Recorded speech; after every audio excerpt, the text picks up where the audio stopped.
بھی جا رہا ہے، حرام خوری کیے جاؤ، اللہ غفور ہے رحیم ہے، جو چاہو کرو، آخر حضور کے امتی ہو، شفاعت آخر کس کی ہونی ہے؟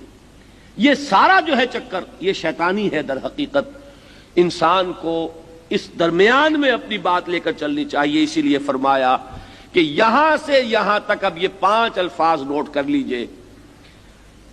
اللہ نہ کرے کہ ہم کہیں ان 5 منزلوں میں سے کسی منزل پر کھڑے ہوں، لیکن یہ جان لیجئے اگر قرآن کو پڑھتے ہوئے ساتھ کے ساتھ اپنے آپ کو تولتے نہیں رہیں گے تو یہ پڑھنا بیکار ہو جائے گا۔ اگر آپ نے یہ سمجھا کہ یہ کسی اور کے لیے ہے، مجھے پھر اقبالی کا شعر یاد آ رہا ہے اور ان کی زندگی کا یہ اہم واقعہ ہے بچپن کا۔ ایک روز وہ کہتے ہیں کہ میں بچپن میں قرآن مجید کی تلاوت کر رہا تھا تو والد ان کے شیخ نور محمد، وہ کوئی بہت باخدا اور بہت خدا رسیدہ انسان تھے، گہرے انسان۔ ان کی آپ نے شاید دیکھی ہو، اخبارات میں فوٹو آتے ہیں، بڑی طویل داڑھی اور بہت نورانی چہرہ۔ انہوں نے کہا بیٹے یہ تم قرآن کیسے پڑھتے ہو؟ اب حیران ہوئے اقبال، وہ بچپن، وہ کہتے ہیں میں حیران ہوا کہ بجان نے کیا بات پوچھی، قرآن کیسے پڑھتا ہوں۔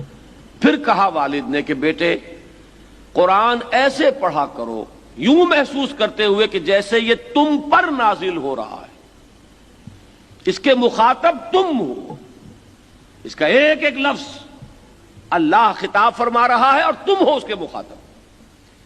یہ باپ کی کہی ہوئی بات ہے بچپن کی، جس کو کہ پھر اقبال نے یوں ادا کیا ہے کہ تیرے ضمیر پہ جب تک نہ ہو نزول کتاب، گرہ کشا ہے نہ راضی نہ صاحب کشاف۔